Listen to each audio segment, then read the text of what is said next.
zero product property. Let a and b represent real numbers. If a times b is equal to 0, then what that means is either a is 0 or b is 0. Right, there's no other way to multiply a and b together and get 0 unless either a is 0 or b is 0. So we're going to use that property to solve this equation, because what do we have in this equation? X plus 1 as one polynomial times x minus 3 as the second polynomial is equal to 0. So what does that mean? If a is the first polynomial, x plus 1, and b is the second polynomial, x minus 3, then what can we say? Either a is equal to 0 or b is equal to 0. And so we can go ahead and set it up as x plus 1 is equal to 0. We set a to equal to 0. And then we set b equal to 0. X minus 3 is equal to 0. We solve for x, and we get x is equal to negative 1, and or x is equal to 3. All right. And then you can go back and check your answers. Of course, we can go and substitute in negative 1 for x in the original equation, and we're going to get 0. We can substitute in 3 into the original equation, and we'll get 0 as well. Right. So let's go ahead and use the zero product property to solve some of these problems here. Right. So this first one is 3n times the sum of n and 2 is equal to 0. So I'm going to say a is equal to 3n and b is equal to n plus 2. So according to the zero product property, either a is equal to 0 or b is equal to 0 if this equation is true, right? Because we have a times b is equal to 0.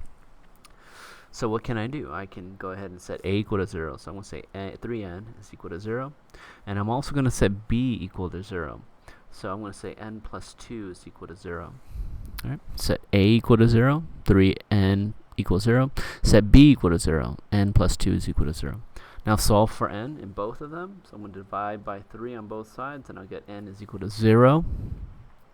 And on this side, I'm going to subtract 2 from both sides, and I'll get n is equal to negative 2. Right. So what is my answer? My answer is 0, negative 2.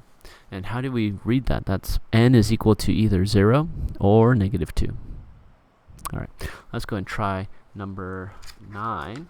And so what do we have? We have a is equal to 8b squared, and oh no, we do not.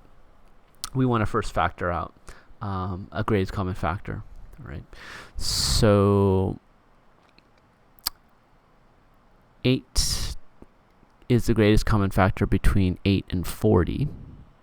And both of the terms also have at least one b. So we can factor out 8b from the equation. Right? So let's go ahead and factor out 8b.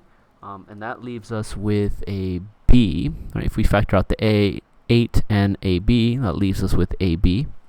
And then if we factor out an 8 here, that's going to leave us with negative 5. And we factor out the b, so we have no b left over. Like that is equal to 0. All right, so now I have my a and my b. So let me go ahead and identify my a. A is equal to 8b, and my b is equal to b minus 5. All right, so now I can go ahead and set them both equal to 0 because I'm applying the zero product property. A times b equals 0. So either a is equal to 0 or b is equal to 0.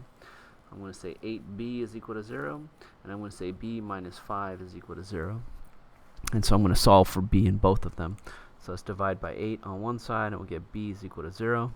I'm going to add 5 to both sides, and I get b is equal to 5.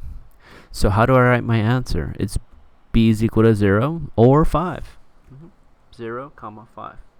B is equal to 0 or 5. Okay. Let's go ahead and try this last problem, number 10. We're going to start by rewriting this equation to set it equal to 0. And we'll do that by adding 10x to both sides. So we'll be left with x squared plus 10x is equal to 0. And then we want to factor out what we can. And so the coefficients don't have a greatest common factor, but both terms have an x. So I can factor out that x. So x parentheses x plus 10 parentheses equals 0. All right. So my a is equal to x, and my b is equal to x plus 10.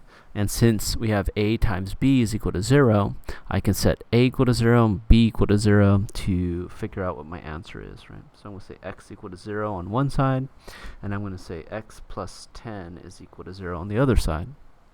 So the left side is already solved for. We're done. The right side, I need to subtract 10 from both sides and get x is equal to negative 10. And what is my answer?